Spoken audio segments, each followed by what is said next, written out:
2022 was a big year for Jailbreak and it brought a lot of change to the game. But was this the best year the game has ever had, or is it one of the worst? And which time period was the best for Jailbreak? I'm going to tackle this question in this video where I compare every year of Jailbreak starting from the beginning back in 2017. Now, the way I'm going to analyze this is with three pieces of criteria. Number one, how high was the average concurrent player count during the year? In general, how good were the updates during the year? And number three, how much did I enjoy playing the game during the year? Keep in mind, for the most part, this is going to be pretty subjective, so it's totally okay for you to think one year of Jailbreak is better than the other.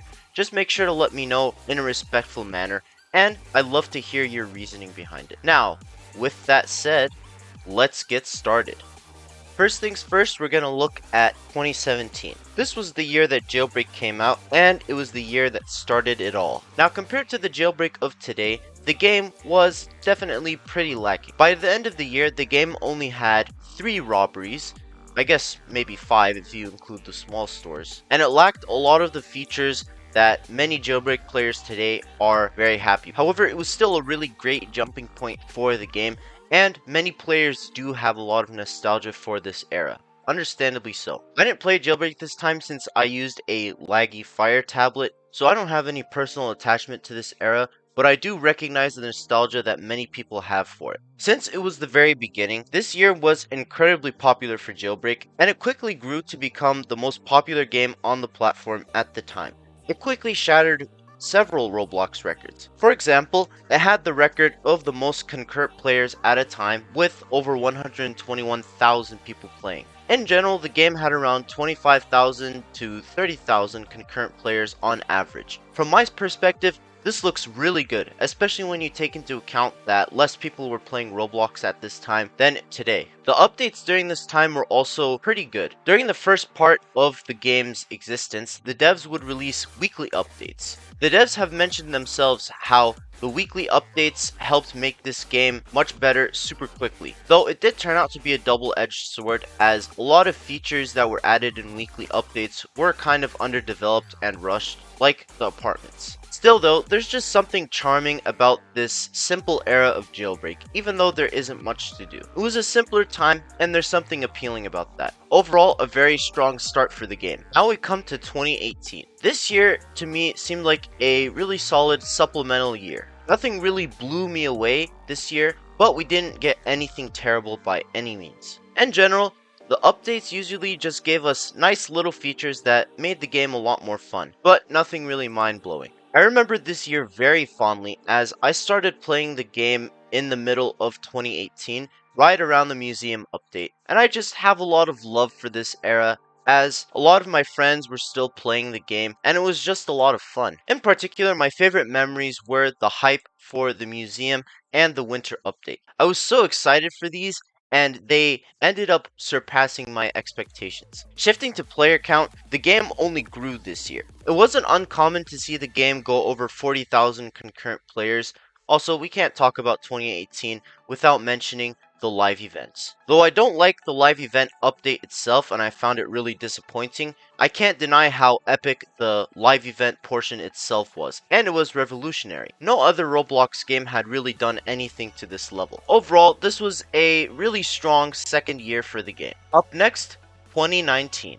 In terms of both player count and the quality of updates and my enjoyment of the game, this year was a tale of two halves. The first half of this year was absolutely epic. Mad City had just released, and it was proving to be a strong competitor to Jailbreak. In response, the devs upped their game big time, and in my opinion, the game saw huge improvements as a result. They started doing weekly updates, and for a while we were getting really quality stuff on a weekly basis. Just a few examples of cool stuff we got this year: vehicle spawning, randomized floors for the bank and jewelry store, the Uzi, and more. In June 2019, in just 1 month, we got jetpacks, a new season, planes, which were long requested, and the power plant. The first half of the year was simply unmatched content-wise, and the game was taken to a whole new level. This was also reflected in the player count. On average, the game would get around 25,000 to 40,000 players during the first half of the year. Because of the increased update quality, the game continued to maintain a strong player count. Unfortunately though, the second half of 2019 was incredibly lackluster, and it would give us some of the worst updates of all time. After June, the devs stopped doing weekly updates, which was understandable as they had other stuff going on, but the updates that they were releasing on a monthly basis weren't up to par with the quality I had come to expect. For example, they spent 2 whole months hyping up the mediocre sword, and after it was added, it was trash, which we all expected would happen. We also got the Season 4 update. In my opinion, the worst update of all time, as it only gave us a new season, which didn't have any new vehicles, and a fall map. Luckily though, in terms of updates, the game was saved by the 2019 winter update. The player count was also not doing the best during the second half of the year. In my opinion, the second half of 2019 was easily the game's weakest point. I thought the game was in a really bad spot, and I actually ended up quitting for 6 months due to the increasingly poor updates. Fortunately, it's only been uphill from there. Overall, out of the 3 years we've covered so far, I think honestly 2019 is the best because the first half of the year was simply unmatched.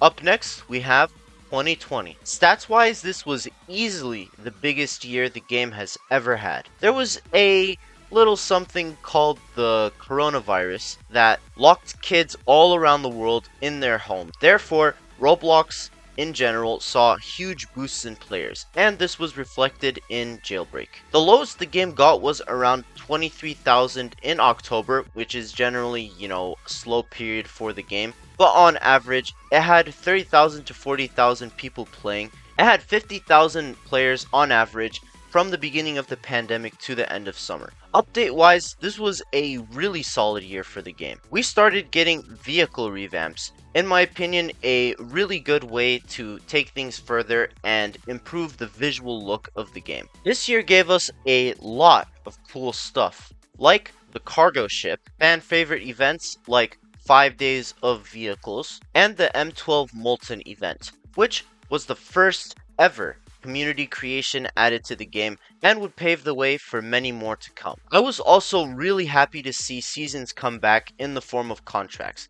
Though they do have their issues, I still prefer these over no seasons at all. And of course, we can't talk about 2020 without discussing the epic live event.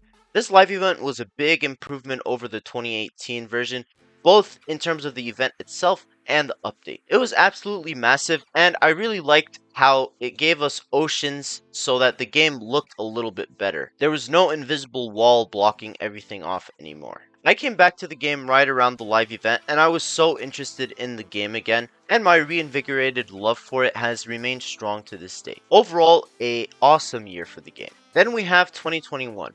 This wasn't a bad year for Jailbreak by any means, but coming off of 2 strong years with 2020 and 2019, this year was a noticeable decline in quality in my opinion. The player count was still pretty strong, but there was a noticeable decline as COVID was starting to let up and players were going back to school. We did get some really good updates this year with the Tomb and the Volt Bike revamp, but on average, most of the updates this year were pretty mid. A lot of them, like the apartment revamp, were poorly executed. I was happy that we did get more seasons, and I think the best thing about this year is how community creations became such a big part of the game. With seasons, the devs add stuff created by the community on a constant basis, and I think that's really good. I still liked playing the game during this year, but it was definitely the weakest one it had up to this point. And now, we come to 2022. In terms of stats, this might be the weakest year the game has had. During May, the game hit its lowest point with an average concurrent player count of like 15,000. In terms of popularity, the game is definitely at its worst since 2017, but it still isn't doing terrible by any means. Now, in terms of updates, I found this year to be a big step up from 2021. Though there were a couple of stinkers, looking at you, Tow Truck Update, the great stuff we got this year was awesome. We got another great live event that doubled the size of the map and gave the game so much more room to grow. We also got several epic new robberies this year. And of course, we gotta talk about trading, which was huge for the game and helps build a more secure future for it. Trading has been a feature that has revitalized the community in a huge way, and it has added a whole new depth of gameplay. There are so many players and groups that are dedicated solely to trading. This was a feature they needed to pull off, and in my opinion, they did it really well. The Badimo team also gained a new member with Stikes, and he helped bring along some of the best updates this year. He was responsible for stuff like robbery bonus rolls, hyperchromes, revamped airdrops and NPCs, and the epic mansion robbery. Overall, I thought this was a fantastic year for the game. By the way, check out my ranking of every 2022 update. Even though the player count is going down, I'm glad this isn't messing with the quality of the updates we are getting, and I think this is definitely one of the best years the game has had. And now, we return to the central question of the video. Now that we've went through every year, discussed most of the good stuff and the bad stuff that every year of Jailbreak has had, we have to answer the question, which year was the best for Jailbreak? In my opinion, the answer is 2019, as the number of awesome updates we got was quite a bit due to the weekly updates, and the competition with Mad City pushed it to a whole new level. Even though the second half was pretty weak, I can't deny that the first half was still really strong and it still had a really good player count at this time. After that, I would say 2022 is the best year the game had, due to the quality updates we received and the addition of Stikes, who gave us some really cool stuff. I still really enjoyed playing Jailbreak all of these years, except 2017 because I wasn't actually playing, and I look forward to see how the game continues to improve in 2023 and beyond. But that's gonna conclude this video. What do you think? Which year of Jailbreak was your favorite? Which one do you think was the best for the game in terms of both player count and the quality of the updates? Which one did you have the most fun playing Jailbreak in? Make sure to let me know all your thoughts down below in the comments section. If you enjoyed this video, I'd really appreciate if you like and subscribe. Also consider following me on Twitter and joining my Discord server if you're over 13, both of which will be linked in the description. Anyways, thank you guys so much for watching this video, and I hope you have a great 2023.